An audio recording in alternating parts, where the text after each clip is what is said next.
In 2011, Pokémon was at a bit of a crossroads.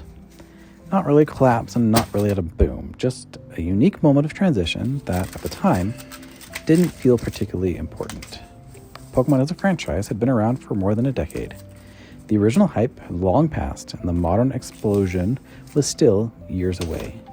Pokémon was stable, familiar, and quietly churning without much noise. It was during this period the Black and White base set was released. Unlike many sets that came before it or even after it, Black and White base didn't arrive with spectacle.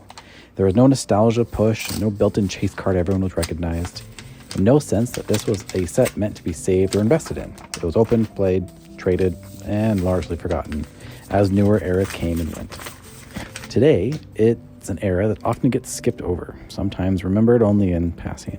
But the more time I've spent revisiting the Black and White era, the more I've realized how much context this set actually carries, and where Pokemon was at the time, what it was trying to do, and why it feels so different from what came before it, and where we're at now and what came after. This video is an attempt to slow down and take another look. To place the Black and White era, and specifically the Black and White base set, back into its moment in Pokemon history, and to understand it was not as a product of hype, but as a product of transition. And for me personally, that re-examination started while working towards something simple, completing the Black and White base set, master set. Going back through the cards, handling them, filling in the gaps, and reconnecting with a set that had quietly stayed with me longer than I had realized. To understand the Black and White base set, we need to look at the years leading up to it and at the world Pokemon was navigating when this set was first released. In the years leading up to Black and White, Pokemon was not a franchise in crisis. If anything, it was just kind of there. One of the quietest periods of Pokemon's history, the franchise was rebuilding and redefining itself and taking risks that weren't universally welcome. From the mid-2000s through the late 2000s, Pokemon moved forward carefully, prioritizing continuity over disruption. The transition from the Game Boy Advance to the Nintendo DS brought technical improvements, but the identity of Pokemon remained familiar and reassuring. Fire Red and Leaf Green reintroduced Kanto to a new generation of players, while also being familiar enough that we could play the region again, but keep our Pokemon and migrate them up to the next game, leaning directly into nostalgia. Pokemon Emerald refined Hoenn without fundamentally changing it, expanding the map with an emphasis on battle mechanics. Even when Diamond and Pearl arrived and introduced Generation 4, they did so without asking players to let go of the Pokemon they'd already knew. We were able to play with all of our favorite pixelated friends that we had grown and battled with. Older Pokemon remained at the forefront of the games. Pikachu was still Pikachu, Charizard was still Charizard, and new fan favorites were introduced. Legendaries were recognizable and playable. The National Dex was intact. Pokemon felt additive rather than replacement-driven. Heart Gold and Soul Silver arrived to accolades, and are both still considered one of the best Pokemon titles to play through. Platinum wasn't a reset, it was a polished, enhanced version of Diamond and Pearl, which desperately needed some help.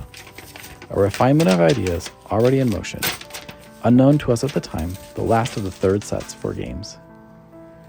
Throughout this time period, the trading card game followed the same philosophy. The EX series leaned heavily on familiar faces.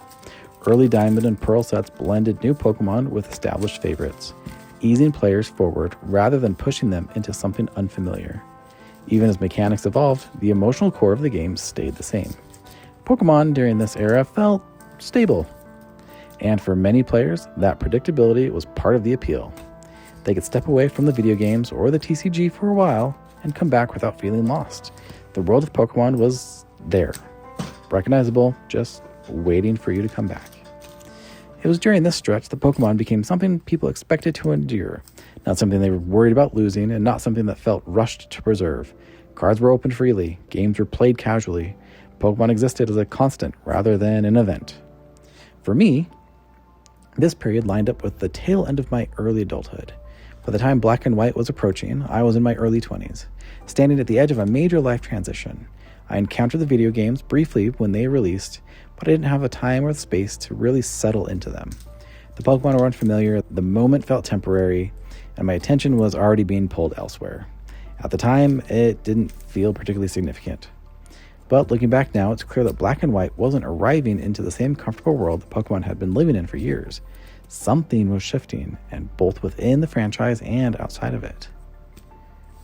When Black and White arrived on the scene, it entered a world that was already shifting in subtle and important ways. The years following 2008 were marked by economic uncertainty. For many families, disposable income tightened and spending habits changed. Non-essential purchases were delayed or reduced, and trading cards, often seen as small indulgences, were easy to cut back on without much thought. Pokémon didn't disappear during this time, it just became a little bit quieter. At the same time, attention was moving elsewhere. Video games were becoming more immersive, consoles and handhelds demanded shorter stretches of focus, smartphones were beginning to reshape how people spent their idle moments, entertainment was increasingly digital, portable, and constant. The Nintendo DS was old news, and leaks of Nintendo's next handheld console were being spread online. In early 2011, that shift became even more visible with the release of the Nintendo 3DS. Launching in February and rolling out internationally through March, the 3DS represented the next step forward in handheld gaming technology. New hardware, new gaming mechanics, new experiences, and a new wave of excitement competed directly for all of our attention. Looking at the trading card game, specifically, the shift towards electronic entertainment made enjoyment feel easier to access and easier to sustain. Video games offered longer sessions, clearer progression, and a sense of immersion that didn't require leaving the house. Consoles and handhelds asked for attention, but they gave something back immediately in return. Compared to that, physically collecting required intention. You had to go to a store. You had to decide to stop at the trading card aisle. You had to choose to buy a pack instead of something else. And once you opened it, you then had to care enough to keep the cards safe, organized, and remembered. Pokemon cards were still on shelves, still being printed, still part of everyday retail. They were easy to find, often sitting exactly where you'd expect to find them. But they weren't commanding attention. They weren't driving conversations at school, online, or among collectors in the way they once had. There was no sense of urgency attached to them, no feeling that you needed to act quickly or risk missing something important. There was also no ecosystem amplifying excitement, no social media feeds filled with pack openings, no influencers creating narratives around rarity or value, no investor bros telling you what to buy. A set released, it sat on shelves, and people opened it when they felt like it. That kind of availability created a very different relationship with the hobby. When something is always there, it rarely feels historic in the moment. There is no pressure to save sealed product, no incentive to speculate, and no reason to believe that what you were opening would matter years later. Pokemon, during the early 2010s, felt stable but subdued. The original wave of players, many of them millennials who'd grown up with the franchise, were now entering a different phase of life. College, work, relationships, and long-term responsibilities were beginning to take priority. Pokemon was still there, but it was no longer at the center of attention. It wasn't a low point in the sense of failure. Sales continued, players still showed up, worlds and regional events still happened. The games themselves were healthy enough to persist. But culturally, Pokemon was no longer leading the conversation. It was something people remembered, but not something they rallied around. When Black and White base set released into this environment, it wasn't stepping into excitement. It was stepping into normalcy, with a moment where Pokemon wasn't expected to surprise anyone, let alone reinvent itself. And that context shaped everything that came next. How the cards were designed, how they were received, and why this era would later be remembered. When Pokemon Black and White were announced for the DS, and not the newly announced 3DS, it became clear that Pokemon was about to do something that hadn't done in a very long time. Instead of building gently on what came before, the series chose to reset itself in a way that felt deliberate and, for many players, uncomfortable. Black and White introduced the Unova region, a setting designed to feel separate from the Pokemon world players already knew. Instead of being based on a region in Japan, this region is based on New York City in the United States. More importantly, it introduced a bold constraint. For the entirety of the main story, players would only encounter new Pokemon.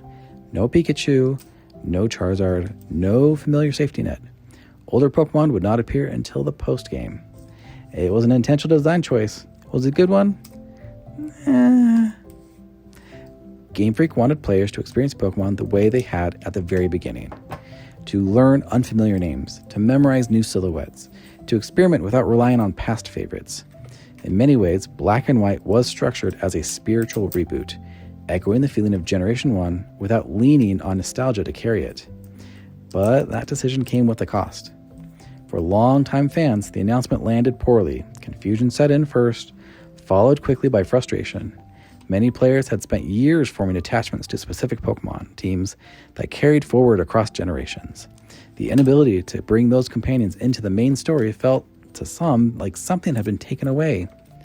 There was resistance. Online discussions questioned whether the new Pokemon felt like Pokemon at all.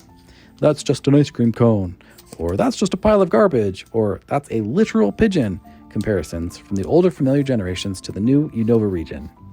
Comparisons to early generations were constant. Expectations built over more than a decade suddenly had nowhere to land.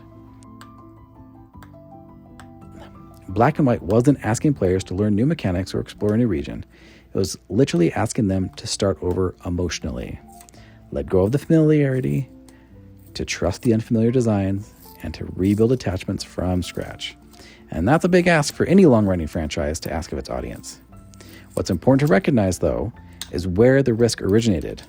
It didn't start in the trading card game. It didn't start in merchandising or marketing. It started at the video games themselves, at the very core of the franchise. Black and White was the Pokemon Company choosing disruption at a time when disruption wasn't expected. And that choice would ripple outwards, shaping how every part of the franchise, including the trading card game, had to respond. The Pokemon trading card game has always been downstream from the video games.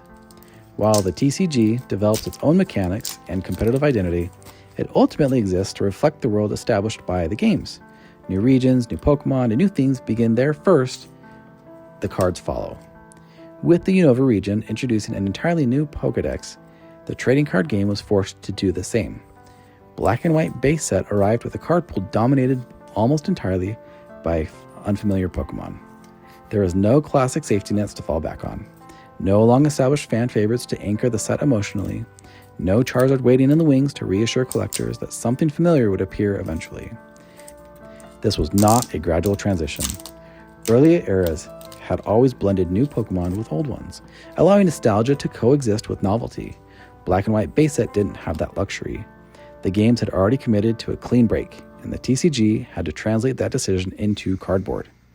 As a result, this set feels different almost immediately.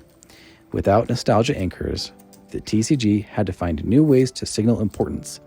Legendary Pokemon were elevated to the center of the experience, not just mechanically, but emotionally. Reshiram and Zekrom weren't simply powerful cards. They were positioned as symbols, carrying the weight of the era on their own. The card designs reflected this shift.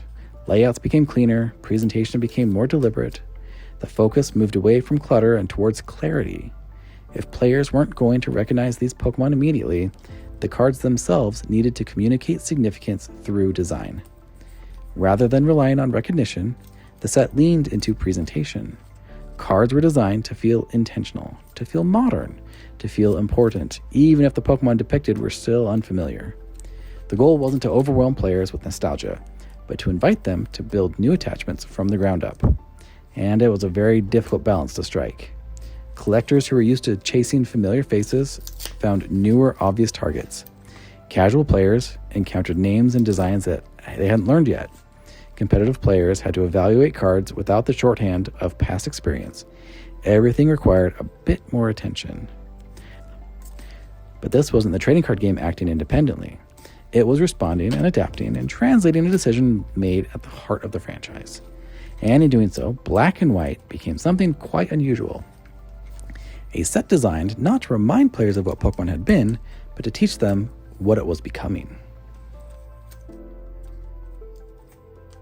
To really understand why Black and White base looks and feels the way it does, it helps to step back and remember how the Pokemon trading card game is created.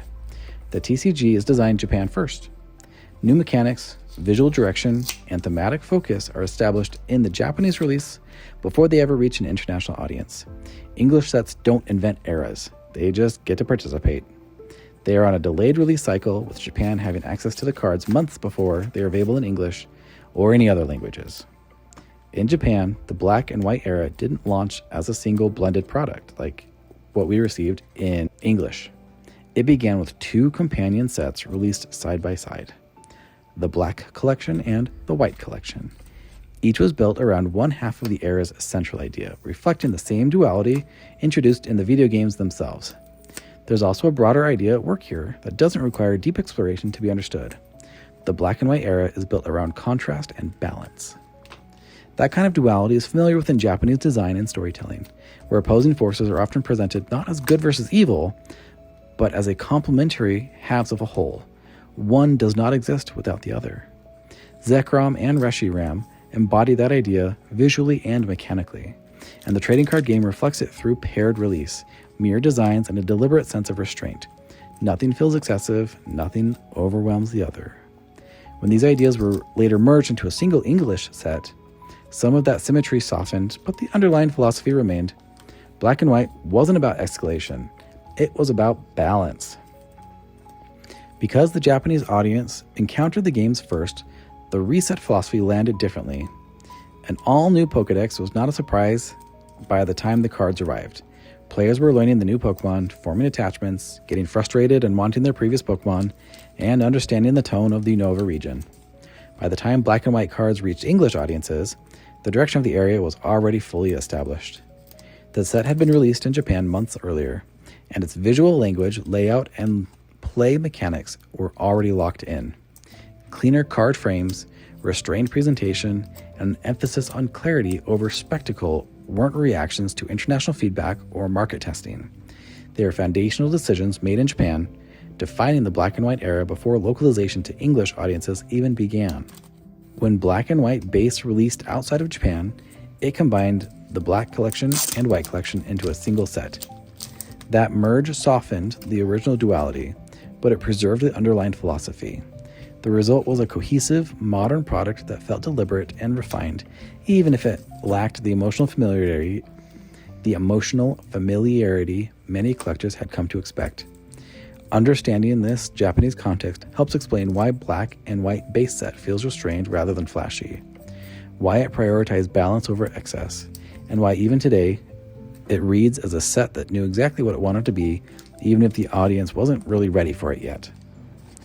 By the time Black and White base released, the trading card game wasn't just responding to a new generation of Pokemon, it was responding to a new set of constraints.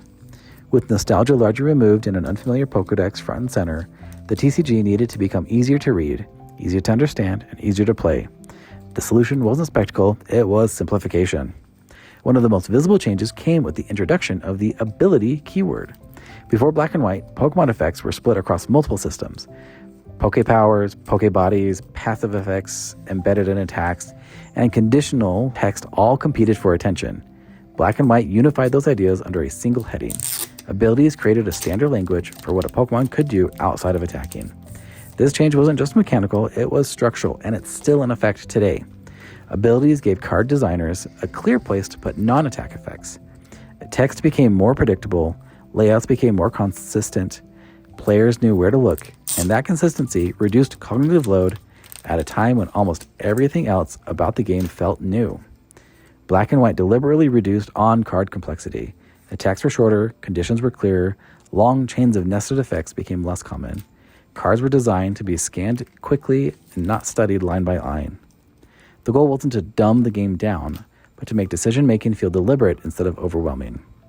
At the same time, hit point inflation became the new baseline. Pokemon in the Black and White era generally had higher hit points than their immediate predecessors. That shift slowed the pace of the game. Knockouts took a little bit longer, games lasted a few more turns, strategy had room to breathe. Instead of rapid exchanges, players were encouraged to plan, build, and commit. That slower pacing tied directly into another defining feature of the era: energy acceleration. Black and White base introduced effects that helped players attach or move energies more efficiently, but not explosively. Acceleration existed, but it was measured. Rather than enabling immediate dominance, it supported sustained play. The game rewarded setup, sequencing, and patience. All these mechanics decisions fed back into how the cards looked. With less text competing for attention, designers could prioritize visual hierarchy. Typography was adjusted, spacing was increased, information was grouped logically. Your eye moved naturally from the Pokemon name and artwork to its ability to its attack. Nothing shouted for attention. And then there were the full art Pokemon. When full arts debuted in black and white, they weren't designed as spectacles in the modern sense. They weren't overloaded with effects or layered textures. Instead, they stripped everything back. Full bleed artwork, minimal framing, text reduced to what was strictly necessary. Full arts in this era felt prestigious, not flashy. They didn't exist to overwhelm the card. They existed to elevate the Pokemon itself in a set where recognition couldn't do the work. Presentation had to. Full arts communicated importance without noise, reinforcing the broader tone of restraint that defined the era. Taken together, these changes marked black and white base set as both a visual and mechanical reset. By the time black and white reached competitive play, the trading card game was already in the middle of a quiet correction. In early 2010, Heart Gold and Soul Silver joined the Diamond and Pearl and Platinum sets, but instead of escalating complexity, it rolled parts of the game back. Weakness returned to a universal ×2, the long-standing 2-on-2 format was retired, level X Pokemon quietly exited the stage, and in their place came Prime Pokemon. Visually restrained, mechanically strong, but structurally familiar. Most of the real power during this period didn't come from Pokemon at all. It came from supporters. Cards like Pokemon Collector, Professor Oak's New Theory, and later Twins defined consistency and setup across multiple seasons. The game slowed down, stabilized, and rewarded planning. And then Black and White arrived and kind of disrupted everything. In April 2011, the release of Black and White introduced not just new Pokemon, but a critical rule change. The player going first could once again play trainers, supporters, and stadiums. This immediately created problems. Certain older cards, like Stormfront's Sableye, became overpowered overnight. Later that year, the Pokemon Company International implemented the first mid-season rotation in competitive history, rotating out the remaining Diamond and Pearl and Platinum sets and creating a Heart Gold and Soul Silver on format just in time for the US Nationals. This reset fundamentally reshaped the competitive environment. Suddenly, Prime Pokemon that had struggled to break through earlier found new life alongside Black and White Pokemon. Typhlosion Prime paired with Reshiram to create steady, repeatable pressure. Magnezone Prime found synergy with Emboar, enabling massive but deliberate attacks. Yanmega Prime, supported by Magnezone's Draw Engine, became one of the format's most dangerous threats, and the results spoke for themselves. At the 2011 U.S. National Championships, Justin Sanchez's Yanmega Magnezone deck won the Masters Division after a tense finals match that perfectly captured the era's character. Long setups, careful sequencing, and narrow margins of error. At Worlds, David Cohen's Magnezone Emboar claimed the title, while Ross Cawthorn's now legendary The Truth deck showcased just how deep the format could go. Cawthorn's strategy revolved around damage manipulation, healing loops, and precise resource management. It wasn't flashy, it was brilliant, and it caught an entire competitive field off their guard. This is where Black and White's competitive identity was crystallized. Despite early chaos, the format settled into something many players later described as a thinking format. Game 3 rewarded sequencing. Stage 2 Pokemon finally became viable again. Consistency mattered more than explosive turns. In retrospect, this is why opinions on the Black and White era remain divided. Some players remember it as a broken mess. Others remember it as dated, but many who played it deeply came to respect it over time. Black and White introduced systems and structures that would define competitive Pokemon for more than a decade.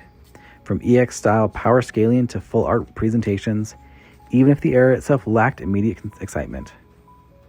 Like the cards themselves, Black and White competitive play wasn't designed to overwhelm. It was designed to be a rebalanced foundation. When Black and White base arrived on shelves, part of the reason it felt quiet wasn't just the gameplay or the unfamiliar Pokemon. It was the way the cards were produced and experienced at retail. Unlike some earlier sets that had perceived scarcity, either because they were tied to nostalgia or because collectors and players actively sought them, Black and White cards were ubiquitous. They weren't hard to find, they weren't scarce. You could walk into any big box store, toy shop, or hobby store and see stacks of booster packs sitting on peg hooks. There was no sense that if you didn't pick them up now, they might disappear forever.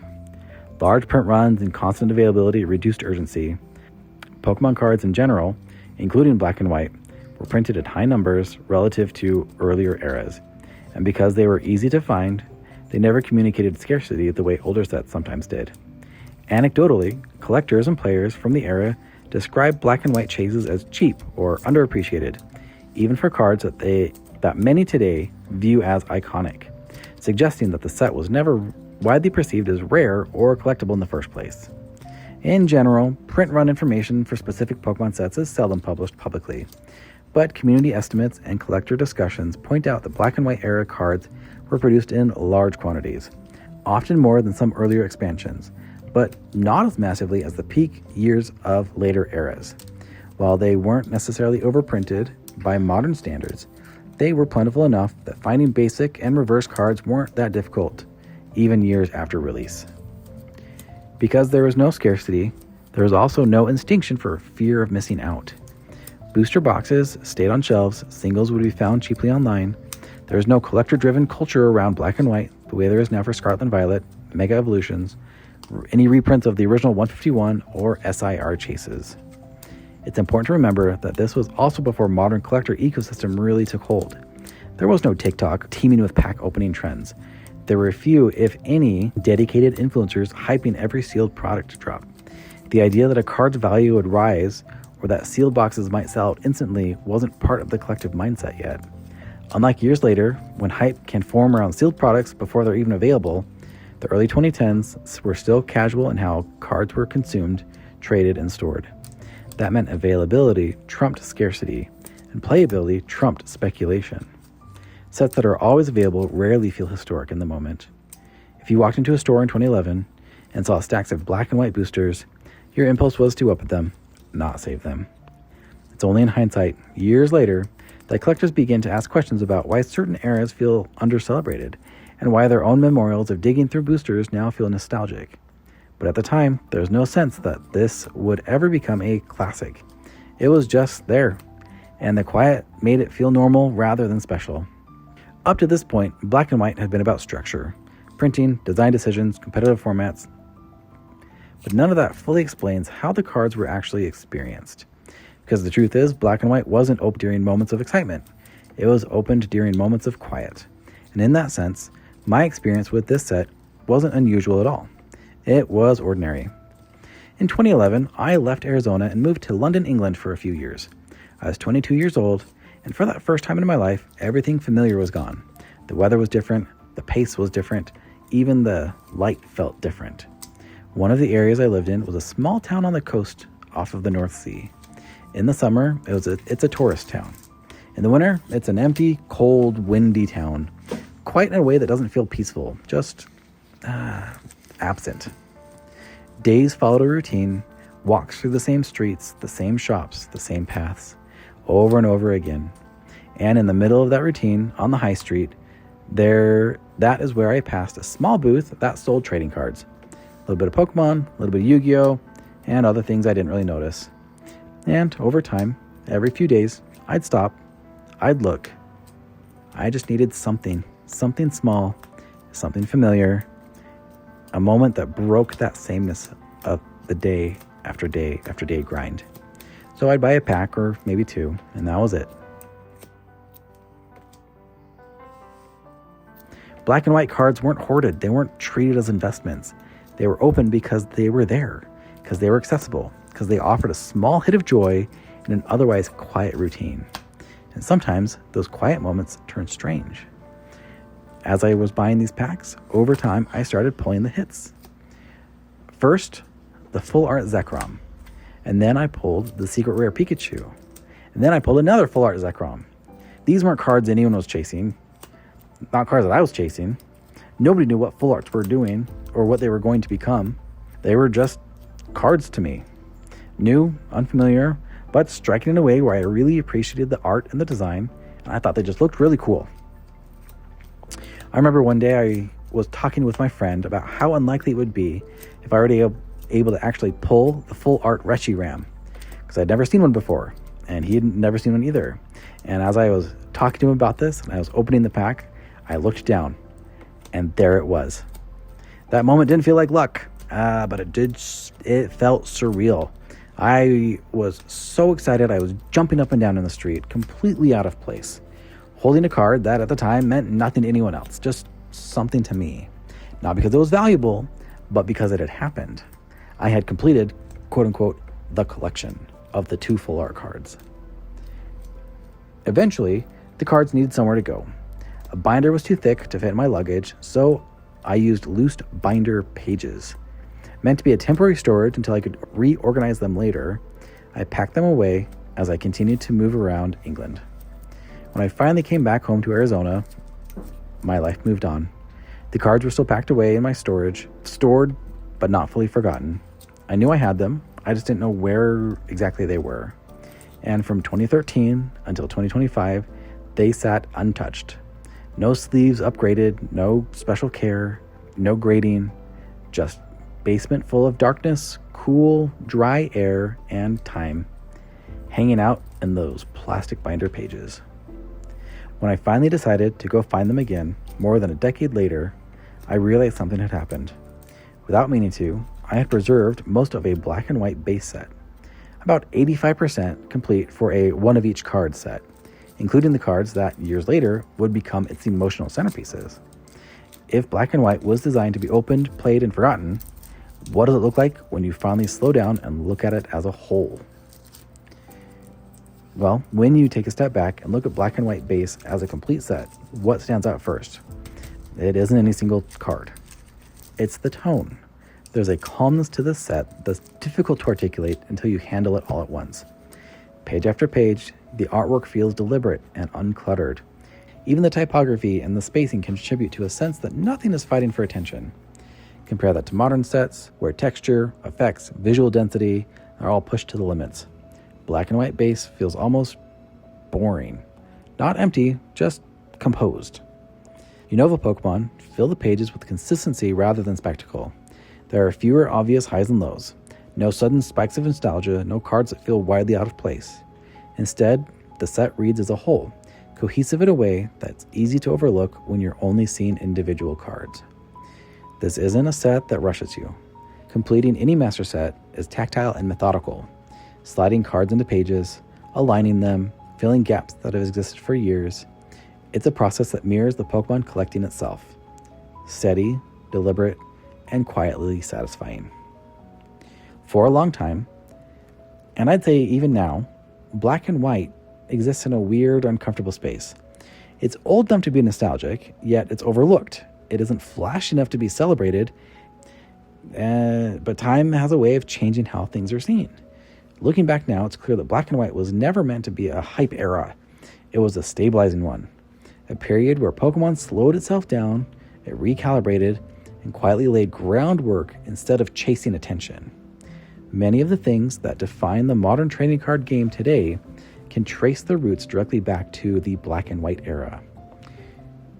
Full art Pokemon, now a cornerstone of collecting, began here not as a spectacle, but as a prestige. Clean card layouts, readable text, and clear visual hierarchy became the standard. Gameplay pacing shifted towards consistency, sequencing, and long-term planning rather than sudden explosions of power. These weren't temporary experiments, these were a foundation. Even today, modern Pokemon cards borrow heavily from the black and white design philosophy. The emphasis on clarity, the importance of letting artwork breathe, the balance between mechanics and presentation. While later eras would layer on complexity and spectacle, the underlying structure still reflects decisions made during this black and white period. What's changed most, though, is the perspective. The Unova region is beginning to generate nostalgia of its own. Players who grew up with black and white are revisiting it not as a controversial reset, but as their entry point. The Pokemon that once felt unfamiliar are now remembered fondly. The designs that were debated are now recognized as distinctive. Black and white didn't demand attention when it was released. It didn't ask to be preserved. It didn't try to convince anyone that it mattered. It simply existed, steady and restrained, doing the work that it was designed to do. After everything else, what stays with me most about black and white isn't the design, choices, or the mechanics. It's the time. The time I've spent in the Unova region. The time I've spent with these cards, with these characters, with these pocket monsters. These cards sat in storage for more than a decade, packed away, moved from place to place. Life happened around them, jobs, responsibilities, relationships, changes that felt permanent at the time, and at some point, I stopped even remembering exactly where they were.